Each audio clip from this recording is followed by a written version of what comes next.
Bonjour à tous, j'espère que vous allez bien. Aujourd'hui, un nouveau numéro White Dwarf qui est arrivé, donc le numéro 465. Et donc, je vous propose de le découvrir ensemble, de regarder ce qu'il a dans le ventre. Et puis, bien sûr, en fin de vidéo, je vous donnerai mon petit avis sur celui-ci. Voilà, et écoutez, on attaque.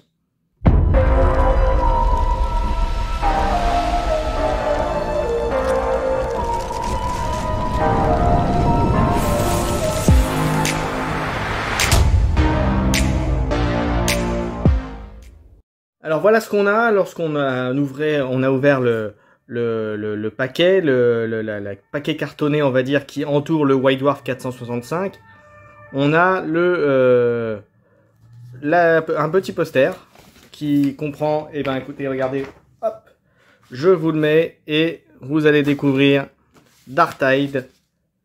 Voilà, attendez, je vais vous montrer un petit peu, hop, et voilà, vous avez tout le truc, un jeu qui va être disponible sur PC via Steam, donc où on va incarner en équipe de brutes, voilà, a priori dans l'univers de 40 000. Vous trouvez également des décalcos des Tomb Keeper, voilà, pour pouvoir faire vos unités tranquilles, vos Space Marines de ce chapitre qui a été créé par les gens de White Dwarf. Donc voilà, vous pourrez le faire tranquillement. Et puis maintenant, on va attaquer le gros morceau, à savoir qu'est-ce qu'il y a dans ce livret. Alors, hop. Donc, on va ouvrir tout ça. Comme à son habitude. Alors, attendez, je remets un petit peu la caméra en bonne et due forme. Voilà.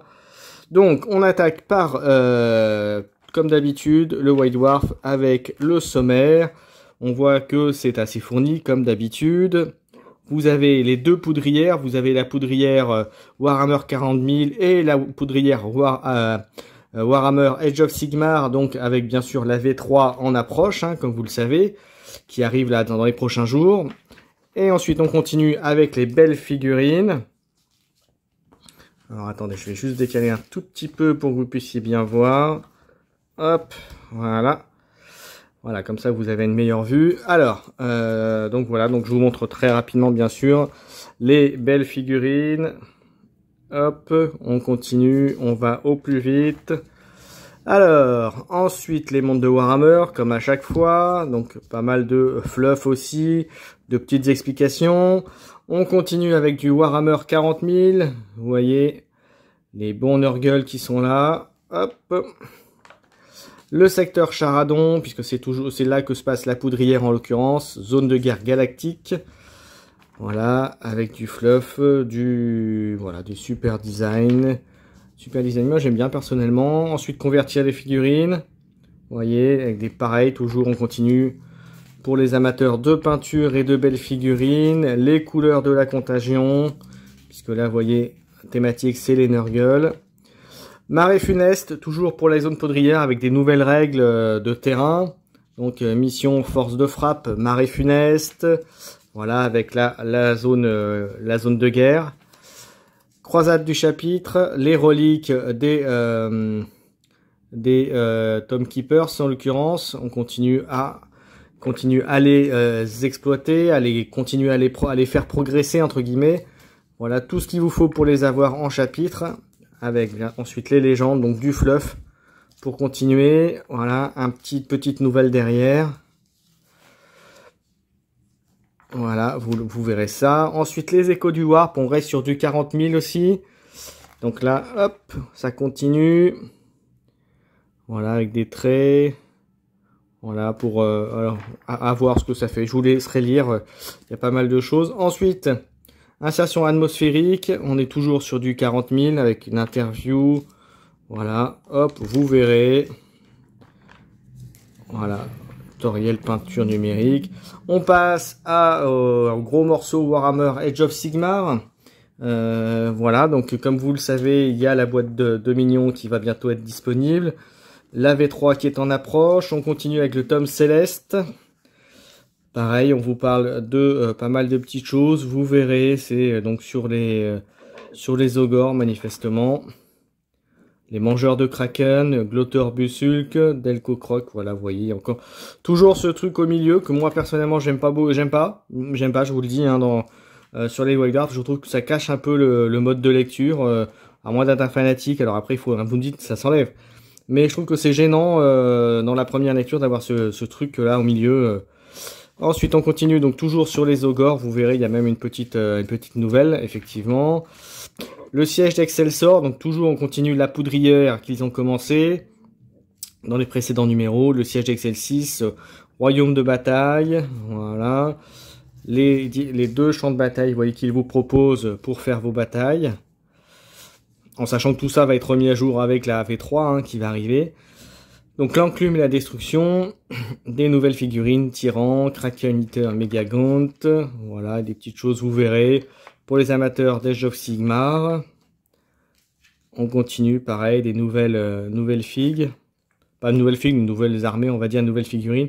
Choix des armes, toujours Age of Sigmar. Donc là, on vous montre des belles figurines, des constitutions d'armées. Voilà, on voit que vous voyez les constitutions d'armées là qui sont indiquées.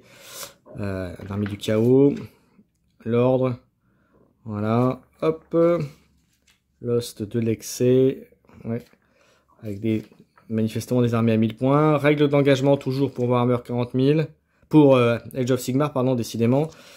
Ensuite, maître dueliste, donc ça pareil encore, de Golden Démon, donc pour vous montrer de belles figurines. Hop, effectivement ce sont des belles figurines, je vous laisserai pareil regarder ça. Hop. Pour la victoire, on passe à Underworld Dire Shams. Alors j'en profite pour dire que logiquement toutes les bandes de la saison sont maintenant sorties, sont maintenant disponibles. Donc vous allez vous pourrez vous faire un avis sur la saison 4 de Underworld. Donc là toujours des petites infos, des petites astuces, des petits combos pour l'utilisation des cartes. Donc toujours intéressant à lire lorsqu'on aime ce jeu. Voilà. Ensuite Curse City. Donc on vous montre des figurines. Voilà. Voilà, donc ça vous montre en fait les figurines de la non-vie qui sont effectivement disponibles dans la boîte de Curse City. Et ensuite on va vous montrer voilà, guide de lecture Age of Sigmar dans la librairie, donc la librairie, un peu de pub sur les bouquins. Donc qui sont en général effectivement pas mauvais. Voilà, vous avez des choses, voilà, un petit guide de lecture. Bon, personnellement, est-ce que vous en avez vraiment besoin? C'est encore, ça, c'est un autre sujet, c'est un autre débat. Voilà, c'est bien. Et ensuite, Royaumes oubliés.